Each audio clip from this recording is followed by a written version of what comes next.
Kenaikan jumlah kendaraan listrik makin banyak terlihat di jalanan kota-kota besar, khususnya kota Jakarta. Jumlahnya pun meningkat. Dalam satu waktu tahun terakhir saja, Kementerian Perhubungan mencatat ada 56.000 unit kendaraan listrik yang beroperasi di seluruh Indonesia. Lantas apa sebetulnya yang menjadi pertimbangan dari masyarakat beralih dari mobil berbahan energi fosil menjadi kendaraan listrik?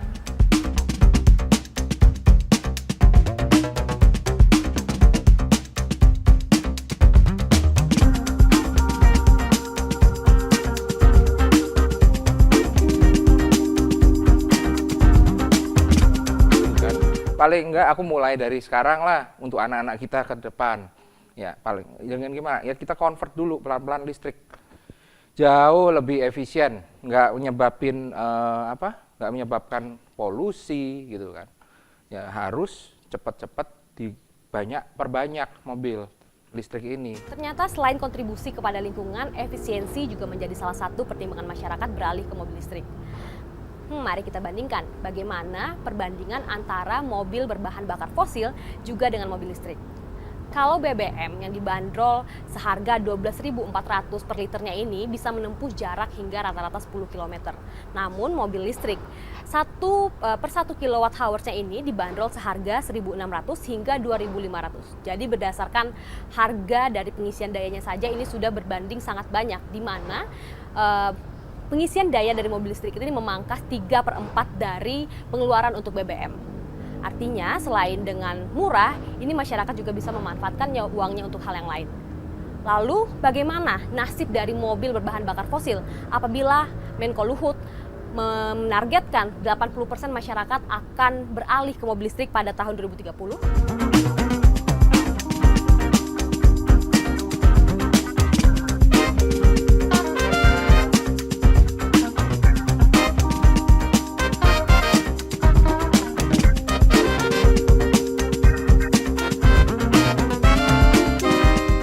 Ya, jadi ada dua pendekatan untuk menghitungnya. Pendekatan pertama yang itu tadi ke cost per unit. Tapi ada juga orang yang menggunakan pendekatan the whole ecosystem. Nah, kita mau pakai yang mana? Tapi biasanya untuk konsumen, ya katakanlah orang yang mau beli mobil listrik ya, bukan untuk pembuat kebijakan, itu pendekatannya tentu cost per unit. Saya beli tadi misalnya hitung-hitungannya jelas. Kalau sebulan 3 juta, kalau pakai mobil listrik misalnya ya tinggal 25% ya, 750.000 mungkin paling mahal untuk bensin. Tapi kan bukan bensin, tapi konsumsi listrik gitu. Nah, itu ya, itu udah proven bahwa untuk running cost istilahnya ya, untuk biaya harian itu hanya 25% rata-rata ketimbang mobil konvensional yang masih menggunakan bahan bakar fosil. Itu iya. Begitu juga dengan pemeliharaan. Nah, mobil listrik ini jumlah komponennya itu juga hanya kurang lebih 25-30% dari komponen mobil konvensional. Jadi kalau mobil bensin atau diesel, misalnya jumlah komponennya ada katakan 4.000 komponen, nah di mobil listrik itu cuma 1.000. Nah, itu otomatis juga biaya perawatannya dan baik rutin maupun berkala itu juga jauh lebih murah. Misalnya apa? Kalau mobil konvensional harus ganti oli toh, 85.000 atau 10.000. Nah, mobil listrik kan nggak pakai oli. Jadi kita nggak perlu ganti oli. Paling-paling pemeriksaan. Ingat pemeriksaan aja. Jadi pengecekan per 6 bulan atau bahkan setahun sekali. Kalaupun ada pergantian yang fast moving, yang wajib ganti misalnya ban. Ban kan 2-3 tahun sekali. Sama dengan mobil biasa. Begitu juga yang lain-lain lah begitu. Brake pad ya. Yang fast moving lah sifatnya.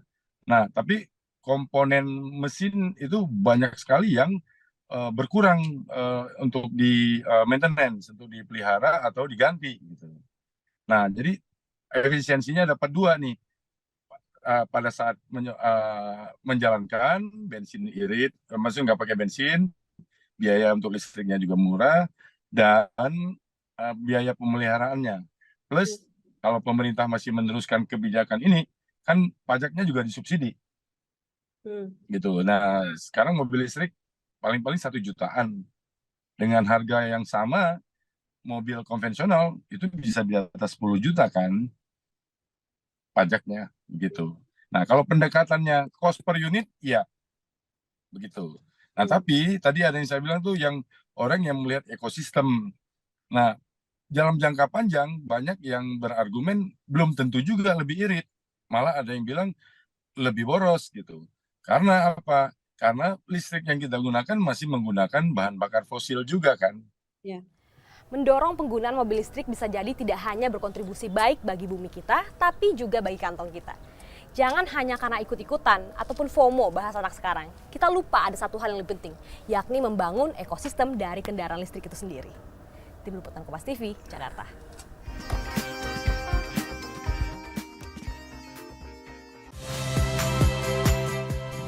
Saya Muhammad Syahreza. Saksikan program-program Kompas TV melalui siaran digital, pay TV, dan media streaming lainnya. Kompas TV, independen, terpercaya.